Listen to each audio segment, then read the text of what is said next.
Bismillahirrahmanirrahim. Assalamualaikum warahmatullahi wabarakatuh. Saya dari kelompok 3 bimbingan konseling atas nama Fathiyatul Kamilaini, jurusan Ilmu Al-Quran dan Tafsir, semester 6, Fakultas Usuluddin dan Studi Agama, akan mempresentasikan materi saya, yaitu model-model bimbingan konseling. Nah, langsung saja, model-model bimbingan konseling ini bermula dari gerakan bimbingan yang ada di Amerika yang dikembangkan oleh sejumlah kerangka pikir yang menjadi pedoman pegangan dalam pelayanan yang ada di sekolah-sekolah. Kemudian, istilah bimbingan ini menurut Hetzer dan Stone pada tahun 1981 yaitu sebagai konseptualisasi yang luas yang bersifat teoritis namun belum memenuhi persyaratan bagi teori ilmiah. Adapun bagian-bagian dari model bimbingan konseling, yang pertama model personian atau model person, yang kedua ada model bimbingan dan konseling yang identik dengan pendidikan, yang ketiga ada model bimbingan kontemporer. Nah, yang pertama kita akan membahas tentang model personian. Nah, jadi model personian ini adalah menjodohkan karakteristik yang meliputi kemampuan, minat, dan temperamen individu dengan syarat-syarat yang dituntun oleh suatu pekerjaan. Maksudnya itu adalah jika seorang individu itu bekerja pada pekerjaan atau suatu perusahaan yang sesuai dengan karakteristiknya, maka itu akan menguntungkan dirinya sendiri maupun tempat dia bekerja tersebut. Adapun faktor-faktor yang mempengaruhi keberhasilan suatu pekerjaan menurut model person. Yang pertama, main analysis. Main analysis adalah di mana seorang konselor dan klien itu bekerja sama untuk memahami apa minat, bakat, dan kemampuan yang dimiliki oleh kliennya. Yang kedua ada job analysis. Job analysis adalah di mana seorang individu mempelajari tentang suatu pekerjaan, yaitu apa persyaratannya, bagaimana peluangnya, dan bagaimana prospek pekerjaan tersebut. Yang ketiga itu ada joint and comparative comparison analysis, di mana di sini perbandingan gabungan antara main analysis dan job analysis yang tadi. Nah, yang kedua, model bimbingan dan konseling yang identik dengan pendidikan. Menurut Brewer pada tahun 1932, pendidikan bertujuan untuk mempersiapkan para siswa atau peserta didik agar mampu melakukan aktivitas-aktivitas yang bermakna melalui pengetahuan dan kebijakan. Kemudian, istilah bimbingan dan pendidikan itu digunakan secara bergantian oleh Brewer, di mana Brewer mengemukakan bahwa ada beberapa kriteria bimbingan. Nah, yang pertama, individu dibimbing dalam upaya untuk menyelesaikan suatu masalah, tugas, atau tujuan yang ingin dicapai. Yang kedua, individu dibimbing berdasarkan inisiatifnya sendiri. Yang ketiga, bimbingan bersifat simpatik, bersahabat, dan pemahaman. Yang keempat, pembimbing harus memiliki pengetahuan, pengalaman, dan kebijakan. Dan yang terakhir, bimbingan hendaknya memberikan peluang kepada individu untuk memperoleh pengalaman dan wawasan yang baru. Nah, ada yang ketiga, yaitu model bimbingan kontemporer. Menurut Kenneth B. Hoyt bahwa program bimbingan bukan hanya tanggung jawab seorang konselor, tetapi tanggung jawab dari komponen sekolah, seperti guru, kepala sekolah, dan lain-lain. Nah, selain itu, konselor adalah kunci utama atau figur utama dalam program bimbingan yang menjalin hubungan dengan komponen sekolah. Pada intinya, menurut Kenneth B. Hoyt, layanan bimbingan akan tercapai secara maksimal apabila diselaraskan atau diintegrasikan dengan tujuan sekolah. Mungkin hanya itu yang bisa saya sampaikan, kurang lebihnya mohon maaf. Sekian dan terima kasih. Assalamualaikum warahmatullahi wabarakatuh. Assalamualaikum warahmatullahi wabarakatuh. Kami dari kelompok 3 bimbingan dan konseling. Nama saya Kispol Hairani, jurusan Ilmu Al-Quran dan Tafsir, semester 6, Fakultas Usuluddin dan Studi Agama. Di sini saya akan menjelaskan tentang pendekatan dalam bimbingan dan konseling. Pendekatan dalam bimbingan dan konseling ini benar-benar diperlukan untuk mencapai tujuan yang terarah dan tidak asal-asalan. Karena tidak semua pendekatan yang dapat dilakukan untuk mengatasi masalah klien, akan tetapi konselor juga harus mempertimbangkan kelayakan dan standar yang ada di Indonesia. Yang pertama, ada pendekatan psikoanalisis. Pendekatan psikoanalisis ini sebuah model perkembangan kepribadian tentang sifat manusia. Itu yang pertama. Yang kedua, ada pendekatan eksistensial humanistik. Pendekatan eksistensial humanistik ini kesanggupan untuk menyadari diri dan menentukan nasib sendiri serta bertanggung jawab. Itu pendekatan eksistensial humanistik. Yang ketiga, ada pendekatan client-centered. Pendekatan client-centered ini, pendekatan ini memandang manusia secara positif, bahwa manusia memiliki kecenderungan ke arah berfungsi penuh. Nah, itu pendekatan client-centered. Yang keempat, ada pendekatan Gestalt. Pendekatan Gestalt ini, manusia dipandang memiliki kesanggupan untuk memikul tanggung jawab pribadi dan hidup sepenuhnya sebagai pribadi yang terpadu. Itu yang keempat. Selanjutnya, pendekatan yang kelima itu ada pendekatan analisis transaksional. Pendekatan analisis transaksional ini manusia dipandang memiliki kemampuan untuk memilih. Nah, selanjutnya ada pendekatan tingkah laku. Pendekatan tingkah laku ini pada dasarnya manusia dibentuk dan ditentukan oleh lingkungan sosial dan budaya. Nah, itu yang pendekatan tingkah laku. Selanjutnya ada pendekatan rasional emotif.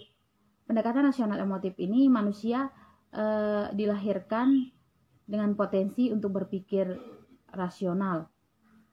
Yang kedelapan atau yang terakhir, pendekatan realitas. Pendekatan realitas ini berlandasan motivasi dan antideterministik.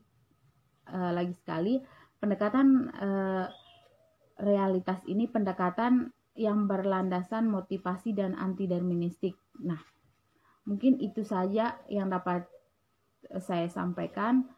Sekian, Assalamualaikum warahmatullahi wabarakatuh. Bismillahirrahmanirrahim. Assalamualaikum warahmatullahi wabarakatuh. Kami dari kelompok 3 bimbingan konseling.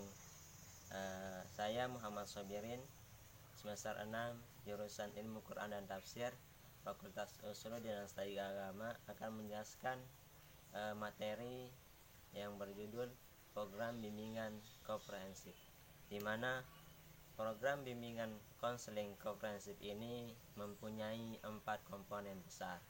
Yang pertama adalah pelayanan dasar, yang kedua pelayanan responsif, yang ketiga perencanaan individual, yang keempat adalah dukungan sistem. Yang pertama adalah pelayanan dasar. Pelayanan dasar ini adalah upaya pemberian bantuan kepada klien yang secara struktur dalam tahap klasikal ataupun kelompok, ditujukan untuk mengembangkan potensi yang ada dalam dirinya. Tujuannya adalah supaya mentalnya sehat, sehingga apa yang ia rencanakan bisa terrealisasikan dengan baik. Yang kedua adalah layanan responsif.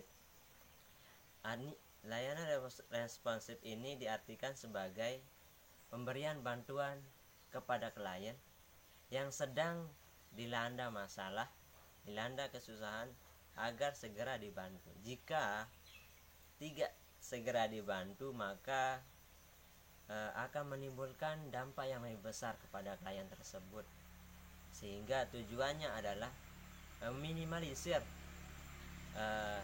ada masalah atau menimbulkan masalah yang lebih besar kepada klien tersebut, sehingga konselor itu harus membantu dengan cepat agar klien tersebut bisa menyelesaikan masalahnya dengan baik. Perencanaan individual.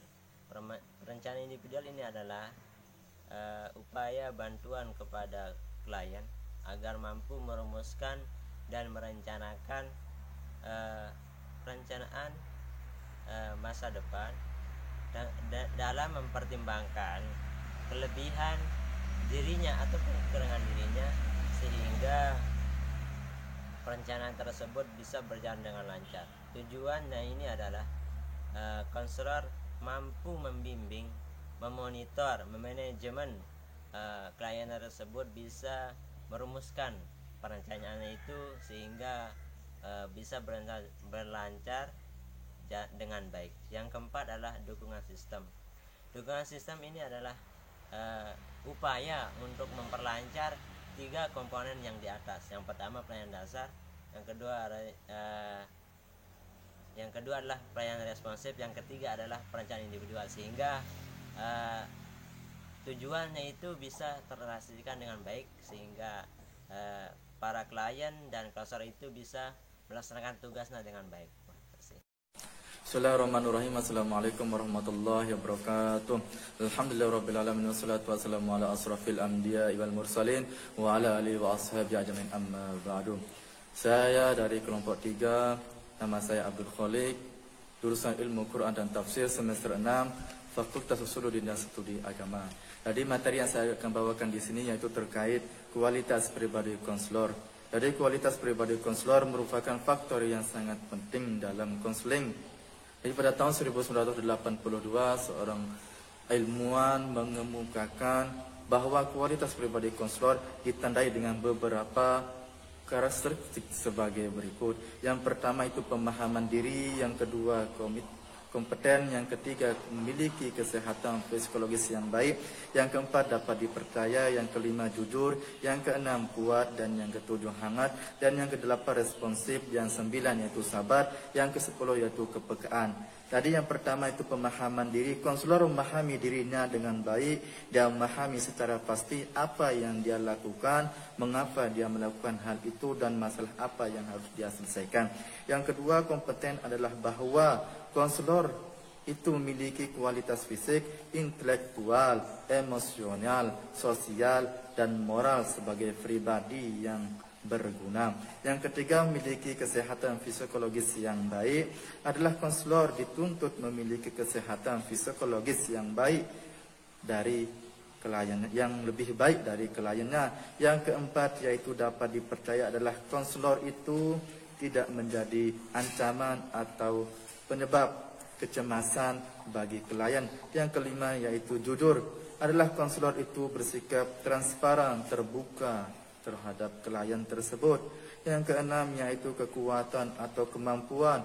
Konselor sangat penting dalam konseling, sebab dengan hal itu klien akan merasa aman. Klien memandang konselor sebagai orang yang kuat, tabah dalam menghadapi masalah, dapat mendorong klien untuk mengetahui, untuk mengatasi masalahnya. Yang ketujuh yaitu hangat. Tadi seorang konselor harus mempunyai sifat hangat. Hangat di sini yaitu konselor mempunyai sifat ramah, tamah, penuh perhatian, dan memberikan kasih sayang kepada klien tersebut. Yang kedelapan yaitu responsif. Konselor dalam proses konseling harus bersikap dinamis, tidak pasif. Yang kesembilan yaitu sabar, yaitu dapat membantu klien untuk mengembangkan dirinya secara alami. Yang kesepuluh yaitu kepekaan. Konselor menyadari tentang adanya dinamika psikologis yang tersembunyi atau sifat mudah tersinggung baik pada diri klien maupun diri sendiri. Jadi kurang lebihnya cuma ini yang bisa saya sampaikan, kurang lebihnya mohon maaf. Wallahul muwaffiq ila aqwamit thoriq. Assalamualaikum warahmatullahi wabarakatuh.